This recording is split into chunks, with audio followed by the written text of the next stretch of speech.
When it comes to settling down in Canada as a new immigrant, remember this: information is power. Like with many things in life, it's very possible for a person to have access to numerous blessings, and for all the blessings, or a lot of them, to go untapped simply because of lack of awareness or ignorance. So today, I'm going to be shedding light on a very, very crucial topic, but I consider it to be extremely crucial. A very crucial topic for anybody that's planning to migrate to, and more importantly, settle down well in Canada as a new immigrant. So I'm going to be talking about some financial benefits that I believe every new immigrant should maximize as they land and settle down in Canada. So let's go.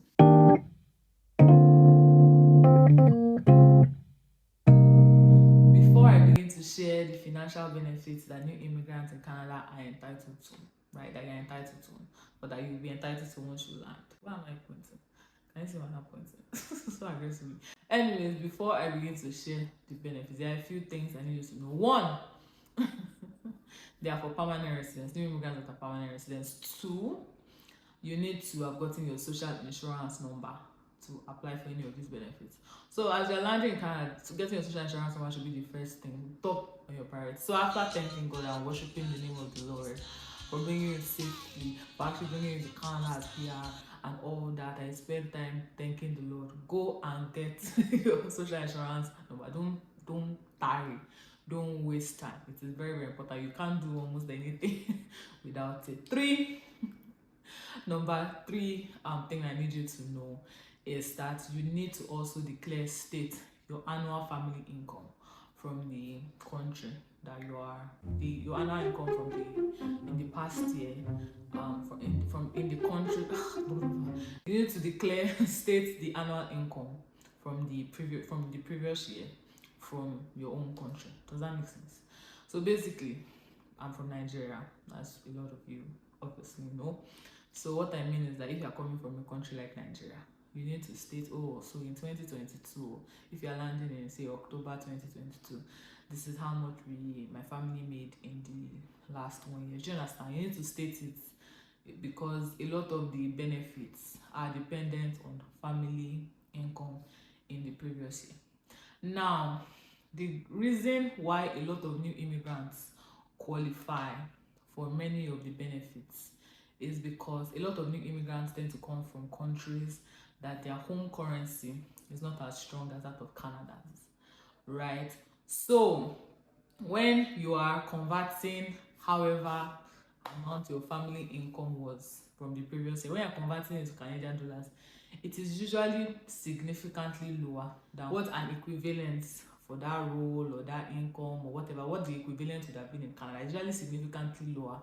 So on average, a lot of new immigrants qualify because, like I said, most new immigrants are coming from developing countries where the currency is not so strong. So when you convert, however the income was, it's usually within the range that they are willing to give benefits to, which is a good advantage.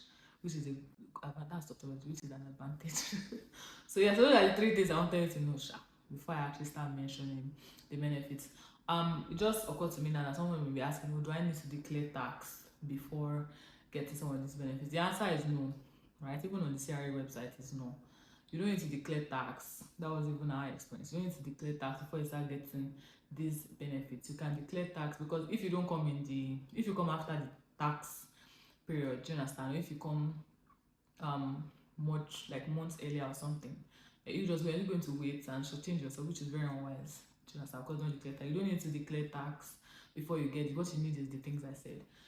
For your social insurance, you need to be PR, your social insurance number, and to declare state your annual family income. Those are the things you need. Then in the following, when the next tax year comes, you now declare, file your taxes, and then you keep moving from there. But yeah, so those are the things I just wanted to know before I go into the actual benefits. So now let's actually go into the benefits. So I'm going to be talking about the benefits by dividing them into monthly benefits, quarterly benefits, and yearly benefits. it's much easier to explain that way. Oh, not really explain. I'm doing more of highlights. I'm going to put links to helpful resources and websites where you can apply and read up more. So yeah, that'll be my description box. Hopefully it helps you if you are a new immigrant or you are about to be a new immigrant in Canada. So yeah, the first monthly benefit I'm going to be talking about is the Canada Childcare Benefit. You've probably heard about it, or you probably have an idea what it is. It is the money that the government gives to eligible families to help them take care of the kids, help with the family, and all of that. And it is for people with kids that are 18 years old and below. So I think the amount reduces as the age of the child or the children increases. So of course, you know, if you have one child, the amount is going to be a specific amount. If you have two, it's going to be increased. Three is going to be increased. You get, and it is for eligible families in the sense that that's why you need to declare or state the annual income you're bringing from your previous country as you land, because from the moment you start earning Canadian dollars and you know your 1 year period, which is what CRA calls being a new immigrant, first 1 year, I think the first 1 year after you declare tax, I'm not even sure, but it's 1 year. As my point is, as time is going, your eligibility for some of these things is going to really reduce, especially as God is blessing you, as you're making good money and all that, which is what you want. You know, you want to actually keep getting it. So it is good to actually apply for these things as you land, right? Which is why I actually need to put this video out right now. So yeah, it is for eligible families based on the amount that they declared being their annual family income from the previous year. And the reason I already explained why most new immigrants are eligible, because the currency from most new immigrants' home countries is usually weaker than the Canadian dollar, and so most new immigrants, even if it was had a pretty great income, it's usually significantly lower than what when you compare it, because what you spend in a year in your home country, at least in my home country, you probably spend it in a month or in a few weeks or in 2 weeks. Do you understand? So yeah. So that's the Canada childcare benefit. If you have kids, if you have any child at like a baby, a toddler, like as soon as you have kids, it's something you should totally, especially if you are coming with kids, or it's something you should totally apply for. It can be pretty decent money, and even if you feel like you don't need it, right? It will do something. It will do something for you, or save it for your child, save it for yourself. Just don't sleep on it. Don't snooze on it, right? The second thing I want to talk about as a monthly benefit is I wasn't sure if I was going to put it as one of the financial benefits for new immigrants, because every Canadian, every permanent resident or citizen obviously is entitled to it, but and a couple of this, but I thought about the fact that new immigrants actually benefit, in my opinion, more from it when you are very fresh in the country. So I wanted to put it out here as my second monthly benefit, and that's OSAP. I don't know what it is in other countries. I live in Ontario, so it's called the Ontario Student, I can't remember the full name. If I don't remember for the end of this video, you see it on the screen. You're probably seeing it right now, because I doubt that I'll remember. And then so yeah, I don't know what's called in other provinces, but it is pretty much the same thing. It is money that the government gives to people that are going to school, basically. And I say gives because it's not really, I wouldn't, it actually goes a long way for people that are not planning. If you are planning to go to school, right, let me explain to you. If you're planning to go to school, or you have a newborn or a baby or something, and you sure don't want to work immediately, or you haven't gotten a job yet, because we know that applying for jobs is a job on its own when you're a new immigrant. So if you're shy in that beginning stages, the reason why it is very helpful and I'm putting it as a benefit is because in that period you can get, if it's something you want to do, that's it. You can sign up for a program, whether a master's or a diploma program or a certificate program, something, and then apply for OSAP as a new immigrant who has SIN, PR, and declared all those things I said, right? And the government can actually pay for everything, the entire tuition fee, and you not pay a dime till maybe a few years after, when you're already settled. And it may even be at a relatively cheap rate monthly. Do you understand? But in that period, instead of spending on your savings, you'll be getting, not only will they cover the tuition fee, they also give you stipends every month. Now, if you are coming with savings and maybe one of you is working or something, that stipend can go a long way. right? It can prevent you from spending your own money. So that's why I mentioned that the financial benefit. The reason why it is important, I think new immigrants might benefit from it the most, because you can actually get away with not paying anything. So you are not losing anyway, especially if it was a program you wanted to do before. You get. So if it is OSAP eligible, I don't know what it's called in other provinces, but like I said, I'll put links in my description box. But if it is something that is OSAP eligible, which most degrees are, right? You want to maximize it. If it is something, if you are applying to come right now, I know it's in Canada, and you're thinking about doing a degree, and you're not sure if you want to start working immediately for many reasons, I don't know. Maybe you're pregnant, or you're about to be pregnant. Maybe you're applying towards being pregnant, or for one reason or the other, you've not gotten a job. You should start actually something you can, instead of just sitting down and only applying for jobs or not working. So it's actually a way of getting good money. Some people, I think people can earn up to 2K per month without working, and that's in addition to having your savings and maybe someone else working. Do you understand? It's actually good money. It is pretty decent. Right? You can do it. It will be a huge source of stress relief. So I'm actually mentioning as my number 2. You get the money monthly, so you get paid basically for going to school. Think about it. That's the benefit in my book. So that's the number 2 monthly benefit I want to talk about, right? Number 3 would be employment insurance. I think that's what's called. The short form is EI. I think it's employment insurance, and I think Canada Recovery Benefit or something. So this one is for people that lose their jobs. I'm mentioning it for new immigrants. I think it's everybody that's a PR citizen has access to it. But the reason why I'm mentioning this one also is because if you've worked for, I think, 4 months in Canada, say within your new immigrant period, I think regardless of the job you do, right, everybody pays EI. Like, they take it part of your salary. You see the EI. They are taking it. So if you lose your job and you worked for, I think, maybe 3 or 4 months, I'm not sure, you can actually get money. Like, you'll be supported by the government while you're waiting. Do you understand? So yeah, that's also a benefit. So if I really hope that doesn't happen, but if you do lose your job when you are still navigating, settling down in Canada, it is something you should totally tap into.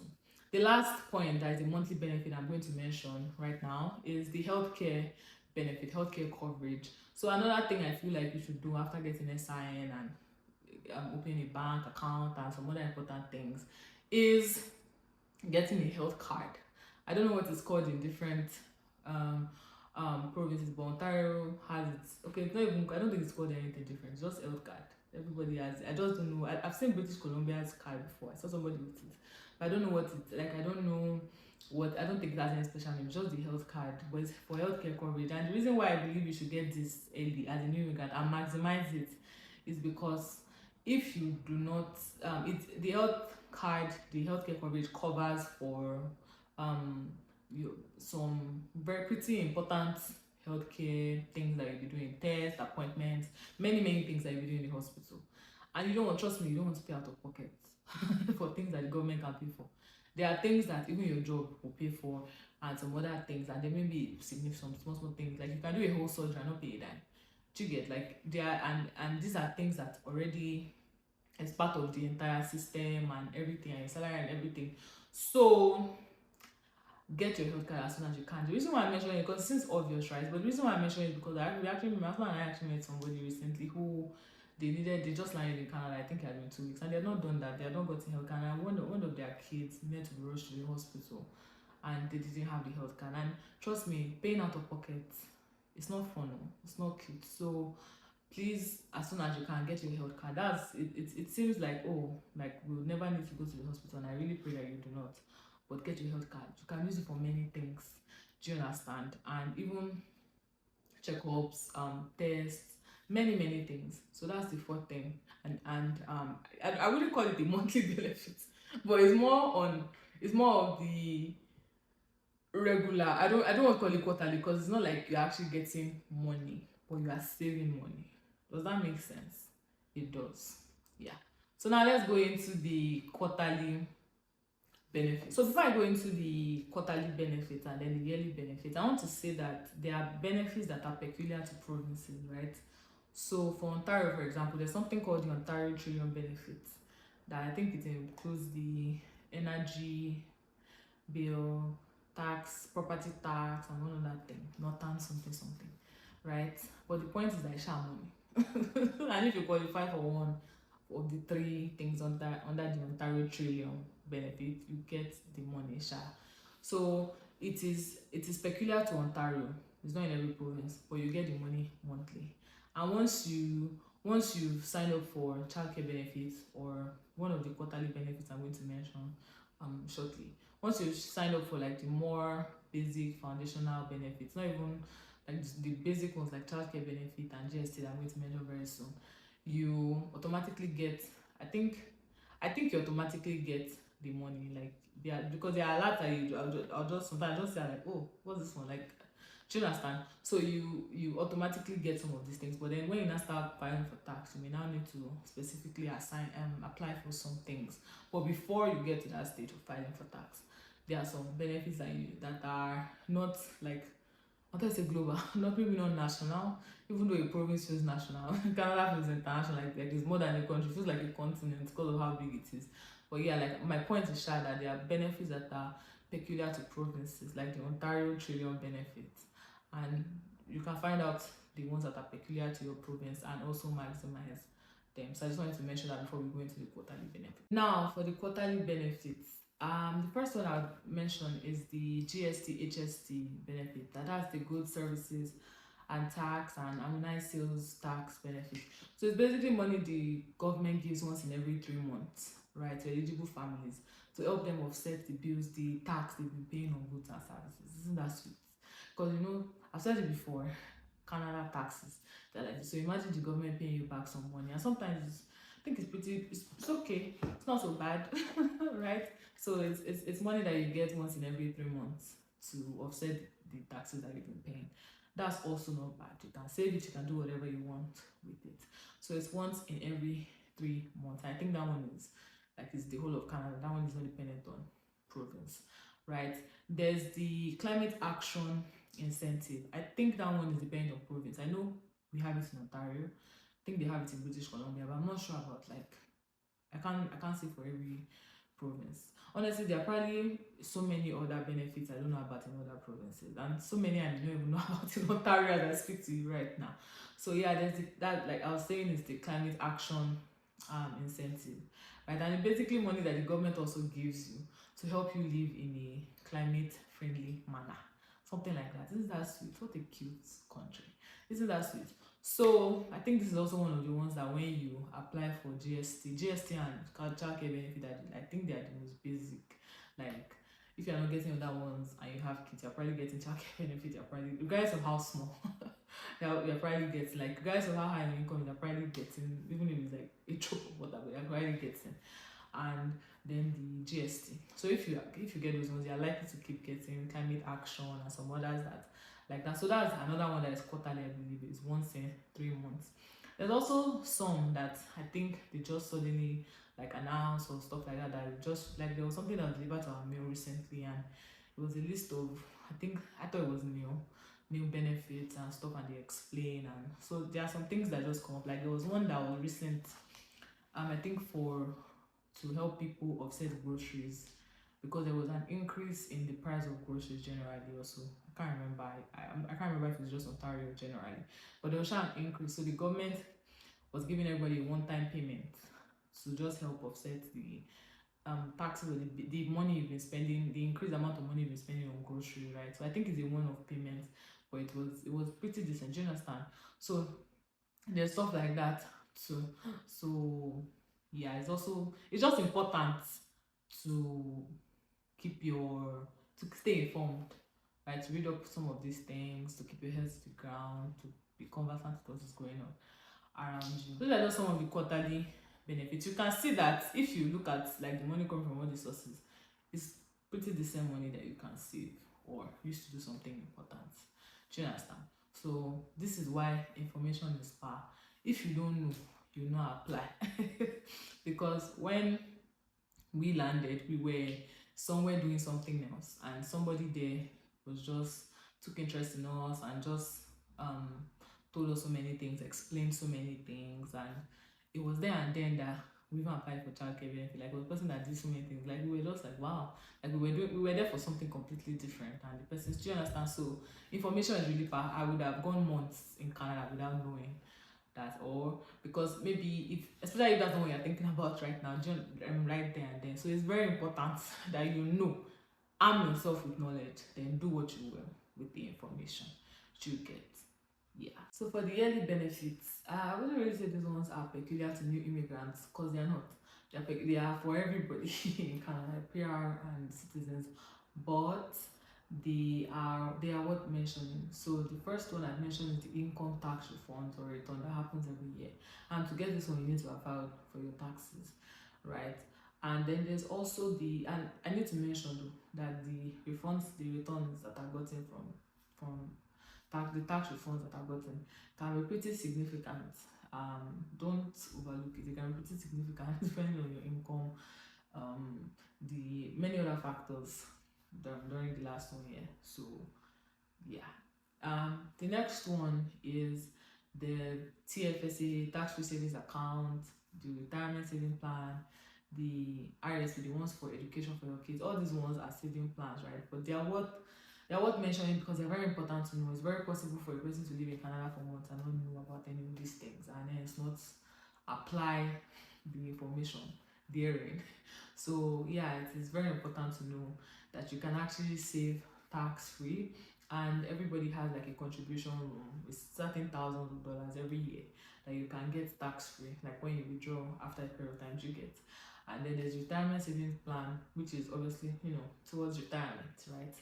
And then there's also the one for your kids, for their education. There's so many, like I said, they're not peculiar to new immigrants, but I just feel like I need to mention it since I'm talking about financial stuff and new immigrants in Canada. So yeah, so like I said, I'll put links for the benefits and how you can apply if you are a new immigrant or if you are planning to come very soon.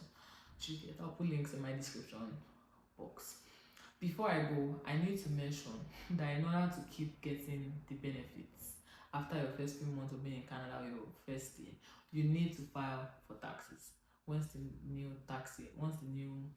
tax period starts, I think this year it was March, April, but you need to file for taxes when the new filing period starts again.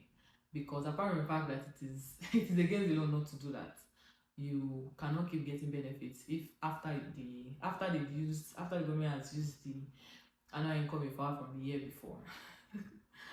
you need to have a record with the CRA of the current state of things and the income, whether or not you are working, whether or not things have improved or whatever the case, which by God I pray that things have significantly improved. So yeah, you need to, apart from the fact that the law requires that you file taxes, you need it to keep getting your benefits. If you have a partner, your spouse, your common law partner, your spouse that you're living with, they're in the same household together, even if they're not working, they need to file taxes as well. You need to keep updating your information on CRA portal. So if you move, if anything changes, you need to update your information on the CRA portal, right? And you need to also have proof of the information that you give in case they ask. So if you say that this is your annual income, what's the proof? If you say this, what is the proof? Like, you need to have proof. You need to have proof. So yeah, those are just things I want to mention. So yeah, I really hope that this video has been helpful. I hope it has helped shed some light in some way about the way the Canadian government wants to help new immigrants settle down relatively easily and make the journey hassle-free and more smooth. I really hope that this video has helped. I will, like I have said a billion times in this video, I'll put links to the CRA portal and any other useful portal I come across that I know that can help and that you can apply. If you have been sleeping on this and in Canada, that you can apply for some of these things and that you can find out more helpful information on some of these things. So thank you for watching to this point. If you haven't subscribed to my YouTube channel, please, I would have announced that, but you won't see me. Please subscribe to my channel. Give the video a thumbs up. It helps more people, more new immigrants, more people like you to watch the video. Just give it a thumbs up. I just said give it a thumbs up. Please share with people and please drop a comment, right? And I'll see you in my next video. Don't forget to watch previous videos. And again, thank you for sticking to this point. Bye. But they are worth mentioning. And first one I mentioned is the income